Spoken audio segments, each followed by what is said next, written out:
I never imagined that on my very first day as chief of police in Elmsfield, I'd be forced to relive an old kind of pain. They tied me to a lamppost, right there in the parking lot behind the station. Plastic zip ties bit into my wrists behind my back. One of them laughed, another whistled. Someone filmed it from a distance, and one of them himself right at my feet. All because I was a black man, unfamiliar, out of uniform, and walking into their territory without declaring who I was. They thought I was homeless, or maybe a car thief. I'd just stepped out of my beat-up old Ford after the long haul from New Orleans. Didn't even get a chance to pull out my ID before the morning shift. 3 white officers had me restrained. One of them, blonde, crooked mustache, name was something like Craig, got in my face and yelled, "You think you belong here? This ain't no place for rats crawling out of the sewer." I stayed silent, not because I couldn't speak, but because I was waiting to see how far they'd go. Then came the laughter, loud and mean. One of them, his name was Kyle, patted another on the back and said, "Yo, post this on TikTok, caption it, morning gift from HR." That's when I smiled, just slightly, because they didn't know I was that gift.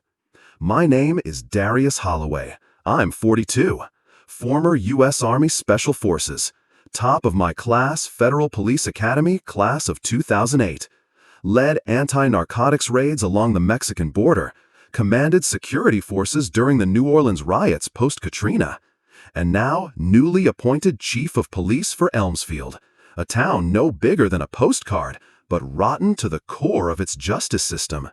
I didn't come for the money. I came because I was given full authority to clean house, a special assignment from the state governor himself. But before I could even sign the first internal ethics order, I was tied up like a dog. Because of my skin. A voice screamed from the main office. "Stop! What the hell are you doing?" The door flew open.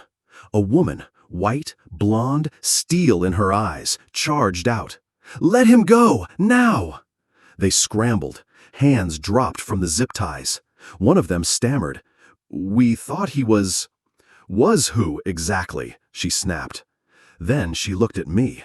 Her eyes locked onto mine and froze. I stared back.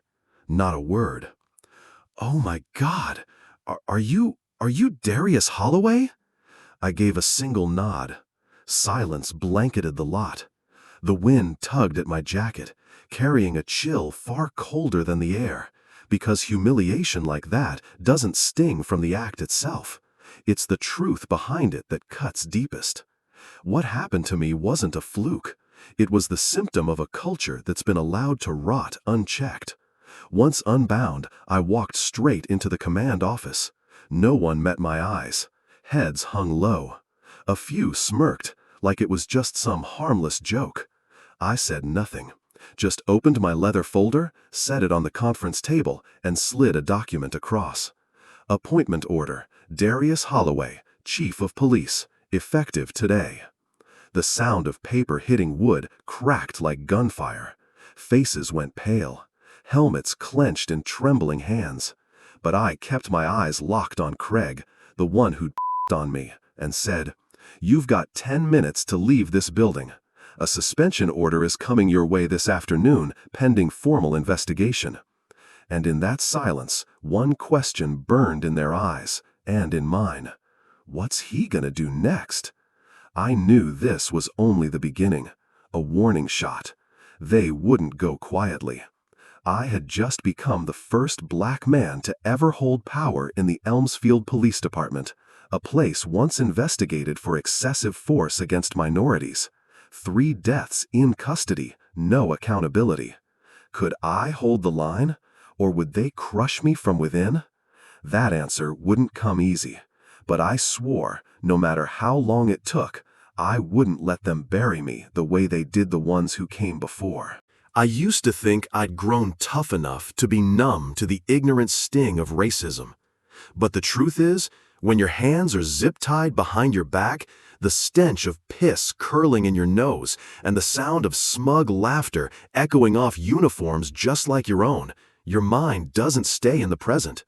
Mine shot straight back to when I was 8 years old, standing on shaky legs outside our house, watching white cops pin my father face down on the sidewalk. Alabama, 1990. That morning, he was just taking me to get a haircut. Mom tucked a few crumpled bills in my pocket, reminded me to save a little for a tip. My dad, posture straight like a rifle barrel, wore a plain white shirt and an old Seiko watch. Nothing suspicious, no sudden moves. But he didn't pull over fast enough when the patrol car hit its siren behind us. So they yanked him from the driver's seat, slammed him over the scalding hood, and cuffed him while grinding his face into the concrete. And I just stood there, shaking, screaming, "That's my dad! He just forgot to use his turn signal!" One of the cops turned to me with a look so empty, so devoid of humanity, I didn't feel like a child anymore. I felt like grass, like roadside trash. When they finally let him go, his wrist was cracked. He didn't cry out, not once. He stood, buttoned his shirt, took my hand, and quietly said, "Let's go, son." That was the day I learned a black man can do everything right and still be broken down. I grew up walking on invisible cracks. My high school was mostly white. I got good grades, I played ball, but never once got named team captain. Once, a white girl I liked, Emily, pulled me aside after practice and whispered, "I know you're a good guy, but I can't have my parents see you drop me off at home." I smiled, but something inside me went still. Something small died. Those cuts, those quiet, everyday humiliations, they hardened me. At 18, I enlisted. Didn't say goodbye to anyone, just left my mom a note that read, "I need to do more than survive." The military taught me how to control emotion, how to see everything as strategy, because not every enemy carries a gun. Some wear badges. Some shake your hand in the morning and stab you before noon. I led a rapid response unit in special ops. We worked in the Middle East, South America, places where every door might hide a bomb. But at least there, I knew who the enemy was. Here, in Elmsfield, they wear the same uniform I do. They call me sir to my face and plot behind my back. That afternoon, I called a meeting with the mid-level command. Small room, cold fluorescent lights, rows of stiff plastic chairs. I stood at the whiteboard. Didn't speak for 20 seconds. Just watched. Watched the shifting eyes, the snorts, the defiant pen taps. They probably expected me to blow up or give some politician's speech. I didn't either. I opened my laptop, pressed play. And there they were, on video. The morning shift, tying me up, laughing, shoving me into that pole. The feed came straight from the municipal lot's security cam, crystal clear. A few faces went pale. One officer said, "It was just a prank, sir." I looked at him, calm. And what if I'd been the senator's brother? What if this clip ran on the evening news? What if I'd been someone a little less composed? Would your prank have turned into an actual crime? Silence. I paused the video. This isn't about me. It's about how you react to someone who doesn't look like you. About the instinct to mock, to degrade, to dominate, just because of skin color. And I promise you this, that instinct ends here. If I have to burn this whole culture down to the roots, I will. I closed the laptop. Starting tomorrow, every unit will be reassessed. Anyone who doesn't meet standard, I'll handwrite the termination myself. This is no longer a clubhouse for cowards or bigots. And if you can't take the heat, there's the door. I walked out, left behind a silence that wasn't just shock, it was fear. That night, back at the little rental house behind the station, I called my mother. "I'm okay, Ma, but this place, it's more rotten than I expected." She didn't hesitate. "Then you need to stay." I stared at my reflection in the mirror. The shirt I wore still bore faint marks from the ties. And I knew this was just the opening act. A week after that welcome party, the real game began. It started with an anonymous email to the mayor's office accusing me of having a violent record from my military service. Attached was a thick dossier citing internal reports, some lines highlighted in red, including one that read, "Excessive use of force during the Kandahar offensive, resulting in civilian fatality." I saw the file in the hands of Deputy Mayor Dean, a polished white man who always addressed me as "sir," but never quite masked the unease in his eyes. "We're not making any assumptions," Dean said, "but with how sensitive the community is right now, I'd appreciate if you could clarify things." I looked him square in the eye. "You want me to clarify, or do you want me to step down?" He paused, exhaled. "I want this town stable, Darius, and you and I both know once the internet gets a hold of something like this, even a spark becomes a wildfire. They'll turn you into a monster." I stood up, took the bogus file from his hands, and dropped it in the trash. I do have a past that involves serving this country. What you just handed me is fiction. 3 days later, a tabloid reporter cornered me outside the station. "Mr. Holloway, any comments on the allegation that you killed an unarmed civilian overseas? Do you deny the 6-month unpaid suspension during the 2011 operation?" I didn't flinch. "That's fabricated," I said coldly. The man smirked, holding out a slip of paper. "We've got a witness. A former squad mate of yours confirmed the story." I grabbed the paper. The name read, "Corporal Jeremy Flint." And for a moment, I froze.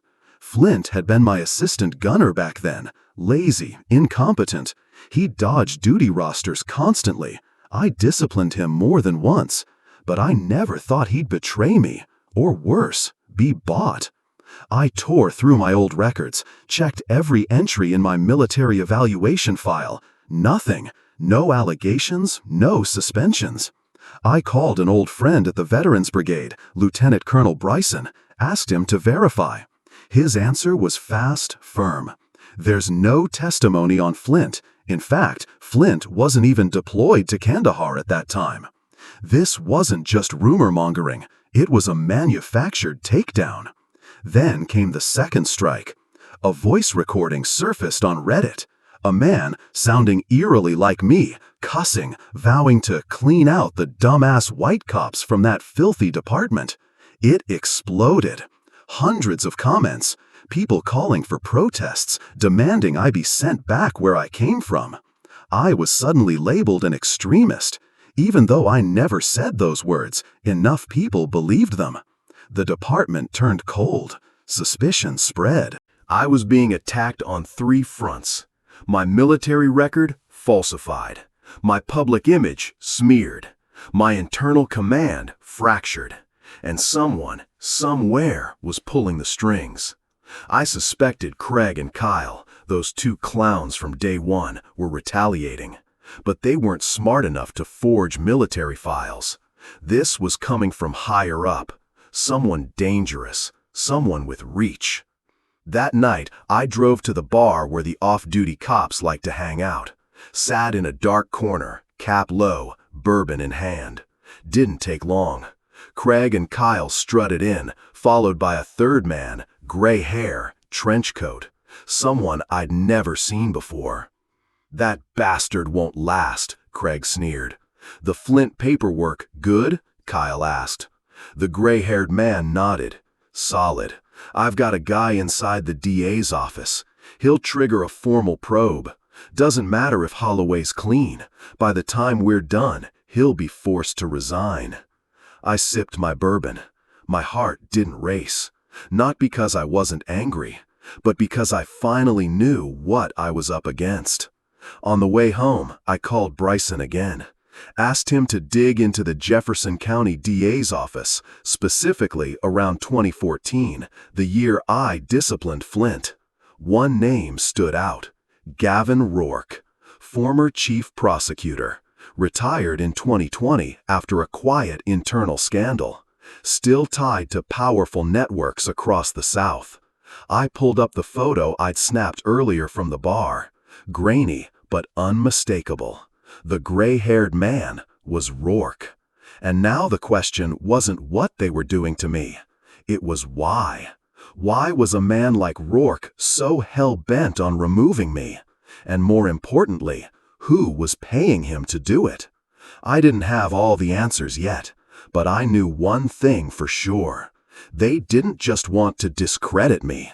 They wanted me erased, humiliated, broken, forced out like a criminal. But they chose the wrong man. I shifted into combat mode. Not the loud, chest-thumping kind. No press conferences, no public apologies or open letters like they were no doubt hoping for. I moved the way I used to lead raids in hostile territory, silent, calculated, and deliberate. First, I installed a micro camera in my office. Then, a discreet audio recorder tucked inside the potted plant by the window. I wanted to know who walked in, what was said when they thought I wasn't there. Next, I locked down the internal network, changed every password, revoked access from all but 3 people: myself, Isabella, my Mexican-American secretary, and Jamal, the only black tech officer in the department who'd been relegated to the records room despite holding a computer engineering degree. "You want to help me?" I asked Jamal. "You're the first person in 7 years who's ever asked," he said without hesitation. That's when the cracks started to show. Jamal discovered a hidden surveillance program embedded deep in the precinct server.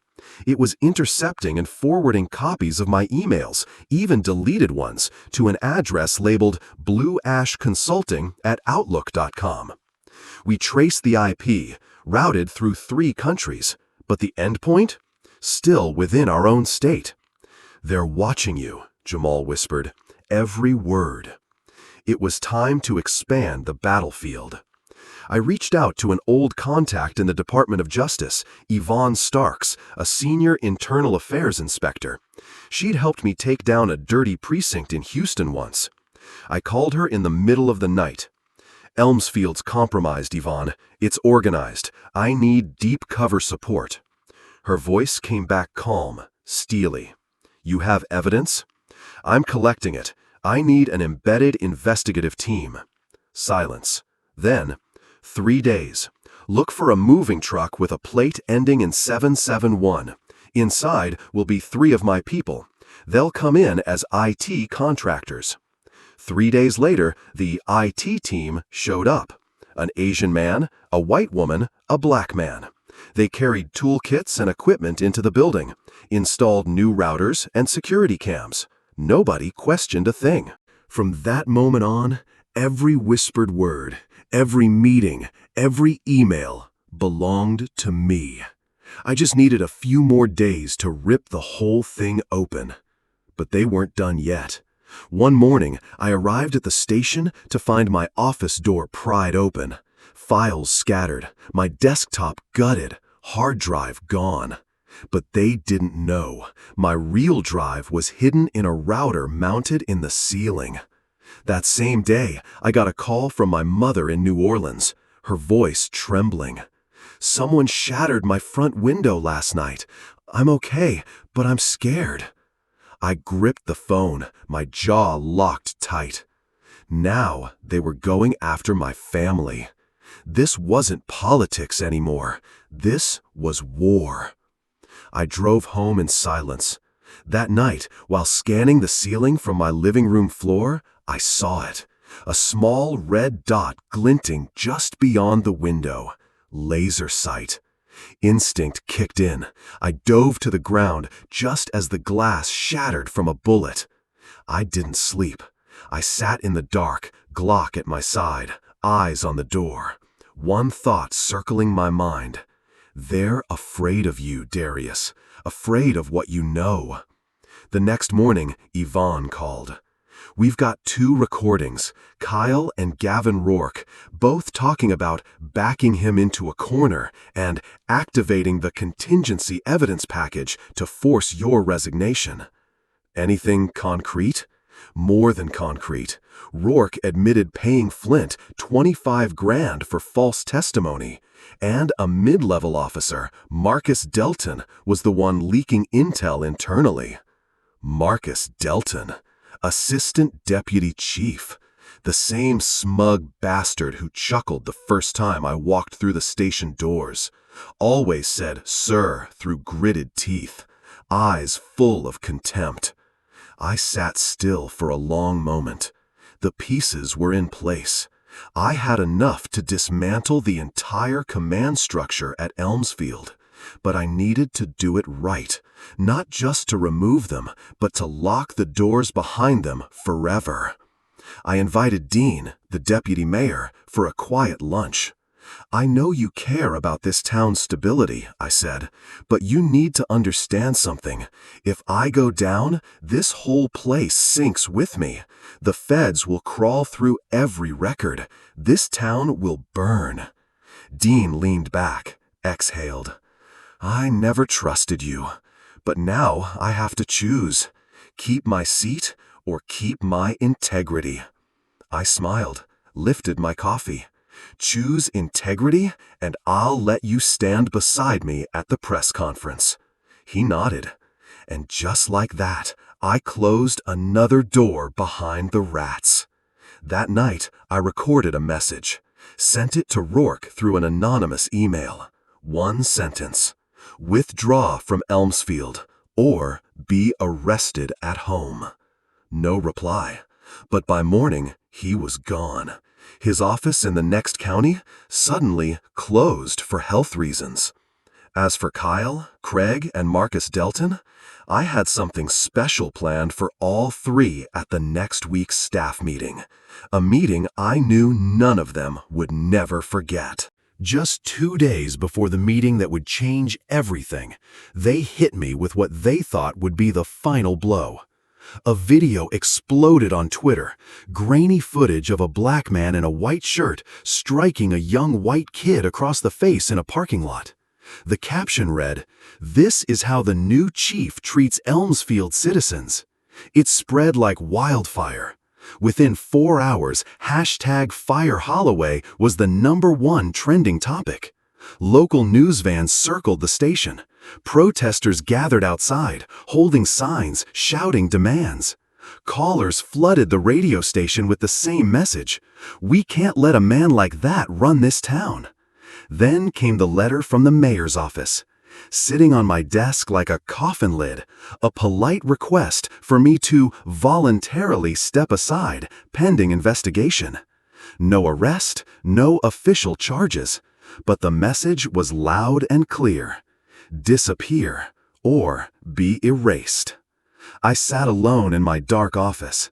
Jamal entered quietly, placed a folder on my desk. "You're not the guy in that clip, it's a deepfake." He showed me the breakdown, frame by frame. It looked like me, sure, but there was a slight mismatch in the earlobe, and the lighting, off ratio. The metadata confirmed it. "You sure?" I asked. He nodded. "I tracked the original. It's from an assault case in Atlanta last year.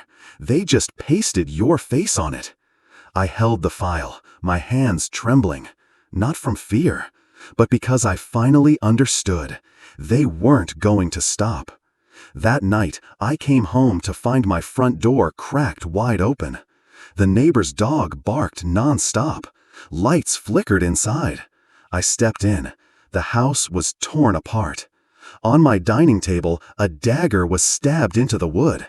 Next to it, a handwritten note: "You think you're somebody? Trash is still trash.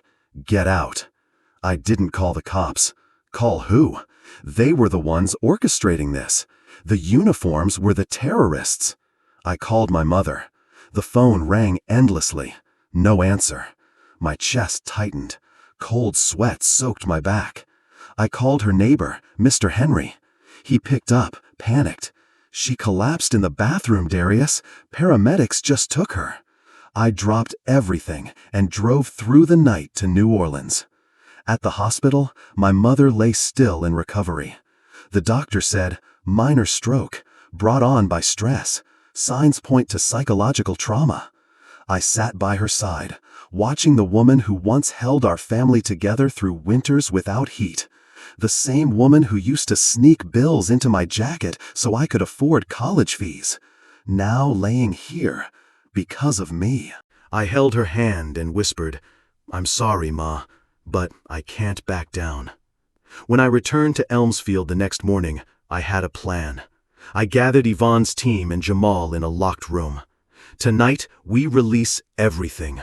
Not just Rourke. We're bringing down the entire operation.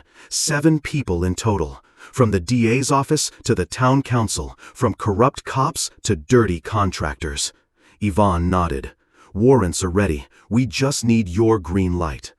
I knew this would be the final play. It would either free the town or bury me. Monday morning, the meeting room overflowed. Press, officials, community leaders, every single officer on the force.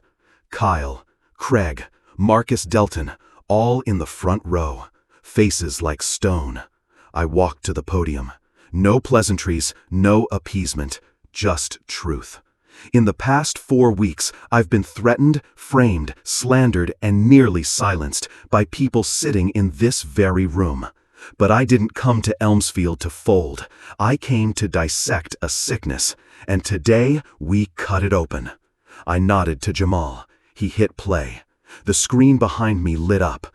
Recordings of Rourke and Kyle plotting, screenshots of forged emails, wire transfers from Rourke to Flint, and then Craig, caught on surveillance, accepting an envelope from a rep at Thomas & Gray, a construction firm under federal investigation for money laundering. The room erupted. Gasps, shouts, reporters scrambling. But I wasn't finished. I stepped forward, raised my hand. The doors opened. Yvonne entered with 3 federal agents. Each carried a warrant. They read them one by one. Kyle Matthews, obstruction of justice. Craig Lanton, evidence tampering and bribery. Marcus Delton, conspiracy and witness intimidation.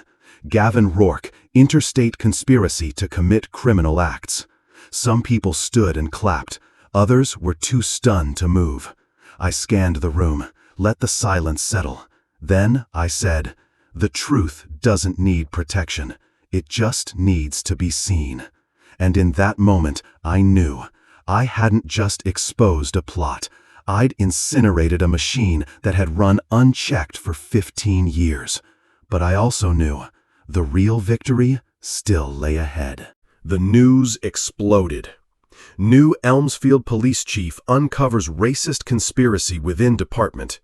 Former prosecutor Gavin Rourke arrested for orchestrating false evidence scheme. Black hero topples corrupt police network in white-dominated town. Those were the headlines splashed across every morning feed. But I didn't celebrate, didn't pop champagne, didn't smile.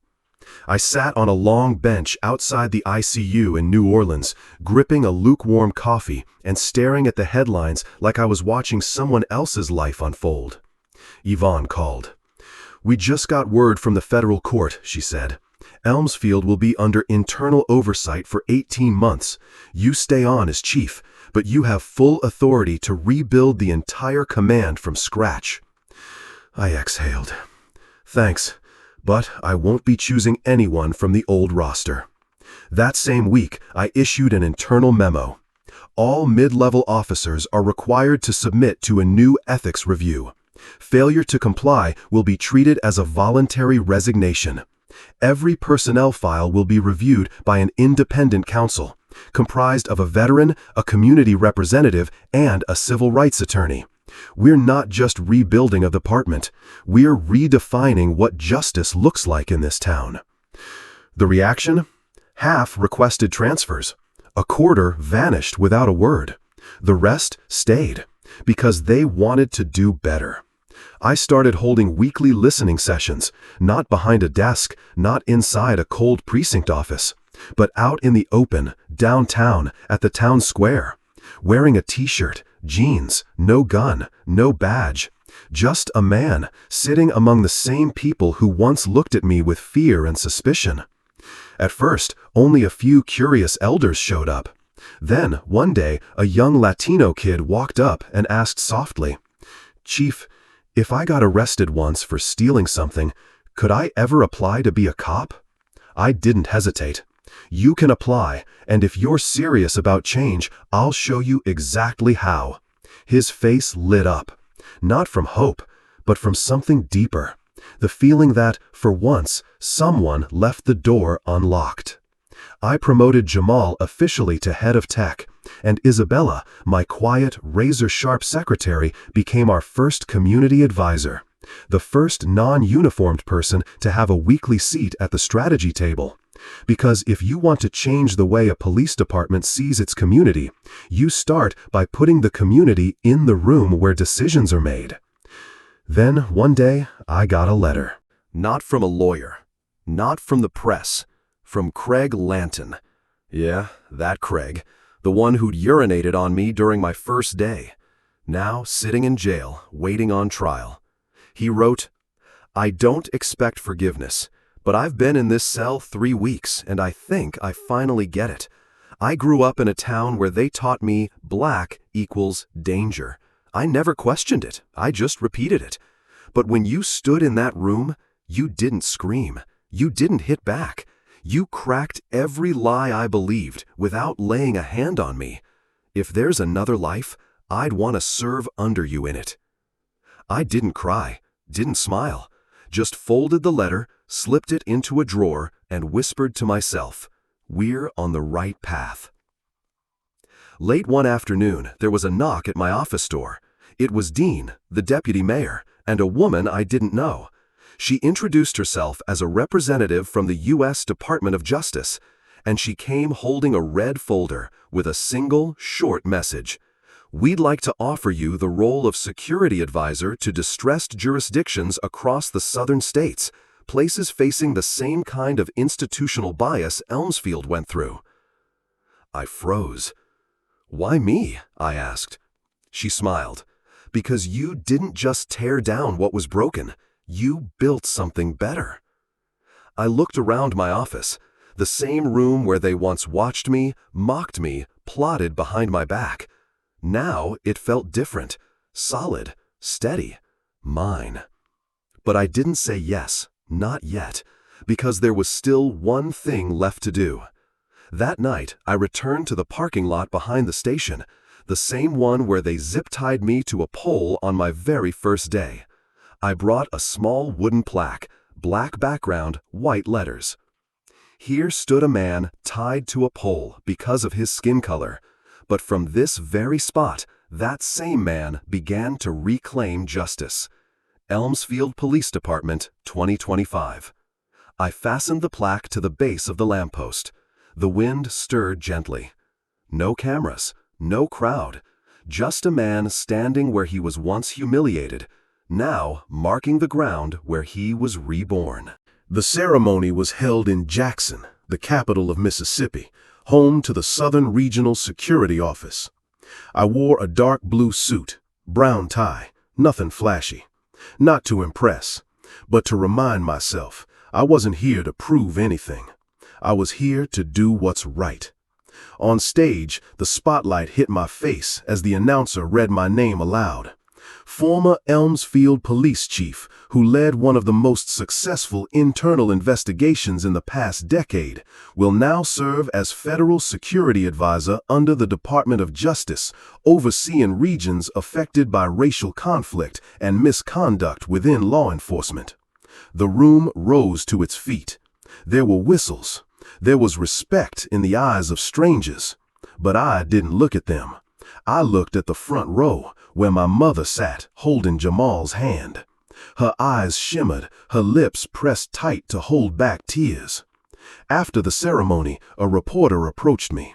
"Mr. Holloway, after everything you endured, humiliation, sabotage, even threats to your life, what kept you in the fight?" I answered. At first, I thought I was fighting for honor. Then, I thought I was fighting for justice. But eventually, I realized I was fighting for a little black boy, the one who once stood trembling on the side of the road as his father's wrist was broken by a cop. If I gave up, that boy would never believe he could grow up and change the system. The reporter didn't ask anything else. She just bowed her head and thanked me. 2 weeks later, I returned to Elmsfield and walked through the town square. On the old brick wall of the public library, someone had painted a mural. A black officer standing in a circle of light, badge raised high. Behind him, dozens of hands, every shade of skin, all raised in unison. At the bottom, a caption: "Not everyone in uniform is the enemy, and not everyone who was once bowed will stay bowed." I stared at the mural for a long time. A white girl, maybe 10 years old, tugged on her mother's sleeve and whispered, "Mom, is that Mr. Darius?" Her mother nodded. "That's the man who helped us start again." That night, I stopped by the old bar, the one where Kyle had whispered about cornering me. It had a new name now, the New Watch. The place had been redone, warmer lights, more diverse crowd. Behind the bar stood a young Asian man with an earring and a soft jazz playlist playing in the background. I ordered a bourbon, neat. When I paid, the bartender looked at me for a second and asked, "You're Holloway, right?" I nodded. He smiled, said nothing more. But on the receipt he handed me, there was a handwritten line: "Thank you for not walking away." The day I handed over the chief's badge to my successor, a white woman named Lisa Keaton, formerly with Federal Internal Affairs, I stood with her in the office and gave her a small box. Inside was my badge, worn but still gleaming. "Keep this," I said. "As a reminder, some battles don't need weapons, just resolve." Lisa squeezed my hand, eyes misting. "What about the people who tried to destroy you?" she asked. I shook my head. "Don't waste time remembering them. They dug their own graves. Our job now is to rebuild the trust they buried." 3 months later, I stood on stage at the National Law Enforcement Conference, speaking in my new role. The speech went viral. People called me the Rebuilder. But that title meant less to me than the handwritten letter that arrived a few days later. It came from a high school student in Alabama, my home state. "I'm the only black kid in my class. I wanted to drop out because no one ever stands up for me. But then I read about you, and I thought, maybe I should stay. Thank you for not disappearing." I finished the letter, folded it carefully, and cried. Not out of pain, but because I finally knew what I did mattered. I had once been tied to a pole in a parking lot, spat on, humiliated, dehumanized. But from that lowest place, I stood up. Step by step, I walked toward the truth, not for revenge, but to leave the door open for those coming after me.